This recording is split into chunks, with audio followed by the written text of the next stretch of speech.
Hello viewers, আসসালামু আলাইকুম। Welcome back to my channel. আমি ফারজানা হায়দার রিনা আছি আপনাদের সাথে। আজ আমি আপনাদের সাথে শেয়ার করব ইউনিক স্টাইলে কোয়েল পাখি কীভাবে ফ্রাই করবেন। এটা আসলে বাচ্চাদের জন্য অনেক বেশি উপকারী একটা পাখি। তো এই জন্য বাচ্চারা আসলে সবসময় এভাবে মাংস খেতে চায় না। তো আমি আমার বেবিকে কীভাবে আসলে ইউনিক স্টাইলে কোয়েল পাখি ফ্রাই করে দিই সেটাই শেয়ার করব। আমার বেবির অনেক পছন্দ এটা, তাই ফ্রাইডে মানে স্পেশাল কিছু, অনেক বায়না ধরে যে আসলে কোয়েল পাখিটা ওর এত পছন্দ। তো এখন আমি এটা শেয়ার করব আমি কিভাবে আসলে এটা বানাই। এর জন্য আমি নিয়েছি পরিমাণ মতো টক দই। আপনারা চাইলে আসলে মিষ্টি দইও ইউজ করতে পারেন, এতে কোনো সমস্যা নেই। আর তারপর আমি এখানে আসলে ইউজ করব বারবিকিউ সস। মানে বারবিকিউ সসটা দিলে আসলে ফ্লেভারটা অনেক বেশি ভালো আসে। বারবিকিউ সস যে কোনো ব্র্যান্ডের ইউজ করতে পারেন। তো এখানে আসলে পরিমাণ মতো বারবিকিউ সস নিতে হবে। এই ফ্রাইটা আসলে এত বেশি ভালো লাগে। আমার বেবি আসলে এভাবে যদি আমি কোয়েল পাখি ফ্রাই করে দিই, ও মাশাআল্লাহ অনেক বেশি পছন্দ করে। তাই আমি সবসময় চেষ্টা করি ওর পছন্দ মতো রেসিপিগুলো তৈরি করতে।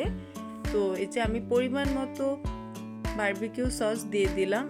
আসলে চিকেন ফ্রাই বলেন আবার যে কোনো ফ্রাইয়ের ক্ষেত্রে আসলে বারবিকিউ সসটা দিলে খেতে অনেক বেশি ভালো লাগে। এখন এখানে আমি পরিমাণ মতো জিরা গুঁড়ো দিয়ে দিয়েছি, অবশ্যই জিরা গুঁড়োটা দিতে হবে।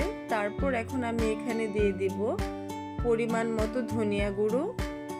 আপনারা মানে আমি এখানে 4টা কোয়েল পাখির মানে যতটুকু দরকার সেই পরিমাণ নিয়েছি।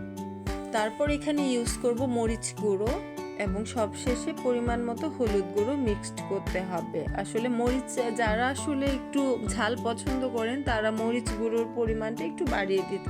আমার বেবি ঝাল একদমই পছন্দ করে না, তাই আমি এখানে মরিচ গুঁড়োটা অল্প পরিমাণ দিয়েছি।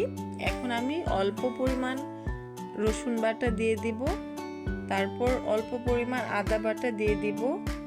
এখন সবগুলো ইনগ্রেডিয়েন্টস খুব ভালোভাবে মিক্সড করতে হবে। আর এটা আসলে আমি করেছি ম্যারিনেট করে রাখার জন্য।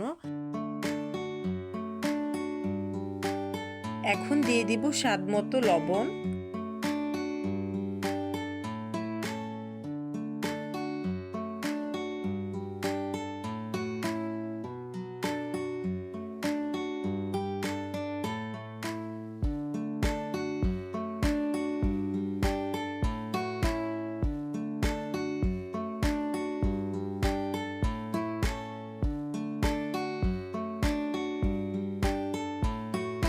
আমার মিক্সড করা হয়ে গেছে। এখন আমি কোয়েল পাখির মধ্যে আসলে মিক্সডের যে মশলাটা সেটা ভালোভাবে মিক্সড করে নিব। খুব ভালোভাবে মিক্সড করে নিতে হবে। এইভাবে ম্যারিনেট করে 3 ঘন্টার মতো নর্মাল ফ্রিজে আমি রেখে দিব। যত বেশি ম্যারিনেট করে রাখা যাবে ফ্রাইটা খেতে তত বেশি ভালো লাগবে। তো আপনারা চেষ্টা করবেন মিনিমাম 2 থেকে 3 ঘন্টা ম্যারিনেট করে নর্মাল ফ্রিজে রাখার জন্য। অবশ্যই ডিপে রাখা যাবে না। খুব ভালোভাবে মিক্সড করে নিতে হবে।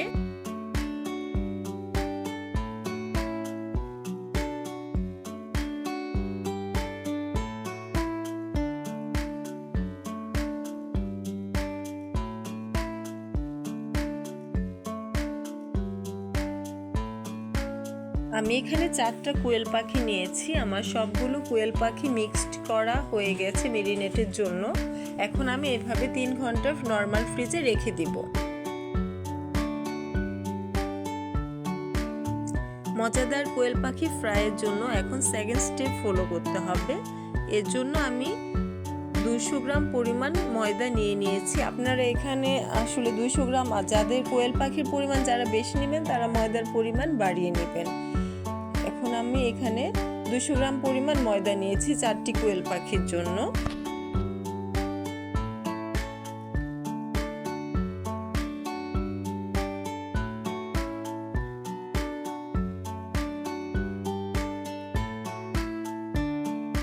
এখন এখানে ইউজ করব গুঁড়ো দুধ। আসলে এখানে গুঁড়ো দুধটা দিলে ফ্রাইয়ের ফ্লেভারটা অনেক বেশি ভালো আসে।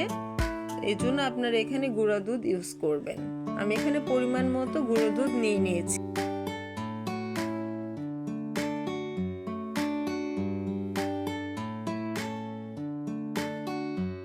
এখন আমি এখানে জিরা গুঁড়ো দেব পরিমাণ মতো। যেহেতু আমি আগে ইউজ করেছি এজন্য একটু পরিমাণটা কমিয়ে দিয়েছি। জিরা গুঁড়ো দিতে হবে। তারপর এখানে পরিমাণ মতো হলুদ গুঁড়ো অল্প পরিমাণ দিতে হবে।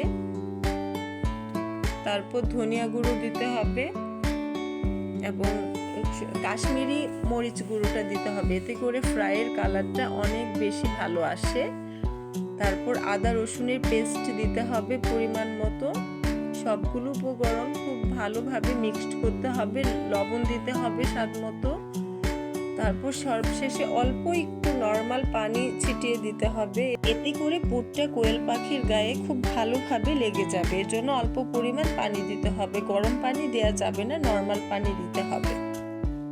এই ফ্রাইটা বাচ্চাদের টিফিনে দিতে পারেন। অনেক বাচ্চা আছে আসলে যে টিফিন খেতে চায় না যারা, এবং মাংস এমনিতে খেতে চায় না, তারা একটু এইভাবে ইউনিক স্টাইলে বাচ্চাদেরকে দিবেন, ইনশাল্লাহ খাবে। অনেক ইয়ামি একটা ফ্রাই আমি এখানে দেখাচ্ছি। আমার বেবির তো অনেক বেশি পছন্দ এটা।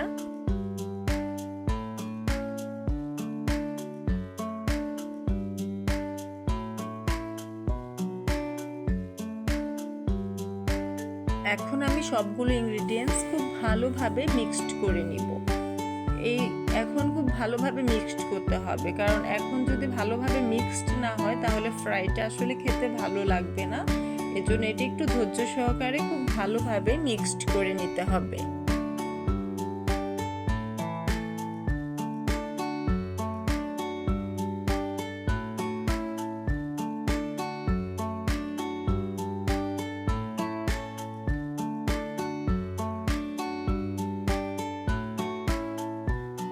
মজাদার সব রেসিপি পেতে চাইলে আমার চ্যানেলে অবশ্যই চোখ রাখুন। আমি চেষ্টা করি আসলে ইউনিক স্টাইলে সবকিছু রান্না করার, এবং সেগুলোই আমি শেয়ার করি। এখন এখানে আমি বেকিং পাউডার ইউজ করব পরিমাণ মতো। বেকিং সোডা দেওয়া যাবে না, অবশ্যই বেকিং পাউডার ইউজ করতে হবে। এখন খুব ভালোভাবে মিক্সড করে নিচ্ছি বেকিং পাউডারটা। এখন আমি কোয়েল পাখিগুলোকে এই যে পুরের মধ্যে খুব ভালোভাবে এইভাবে মানে মিক্সড করে নিব।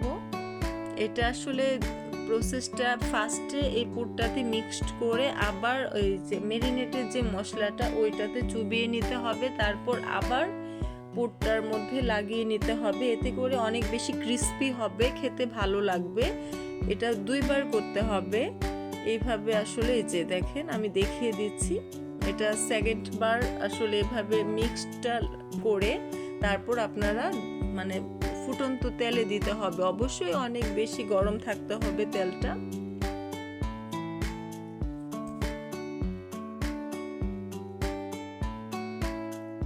আমি সবগুলো কোয়েল পাখি একই সিস্টেমে মিক্সড করে নিয়েছি। এই যে দেখেন আমার মিক্সড করা হয়ে গেছে। এখন আমি এটা ভেজে নেব। আমি ফ্রাই প্যানে তেল গরম করে নিয়েছি। এই যে দেখেন একটু তেলের পরিমাণটা বেশি দিতে হবে। আমি দুটো করে ভেজে নিব, সবগুলো একবারে দেওয়া যাবে না, তাহলে ভাজাটা আসলে সুন্দর হবে না। এই যে দেখেন খুব সুন্দর করে ভেজে নিচ্ছি। এখন চুলার আঁচ কমিয়ে রেখেছি, নয়তো পুড়ে যেতে পারে।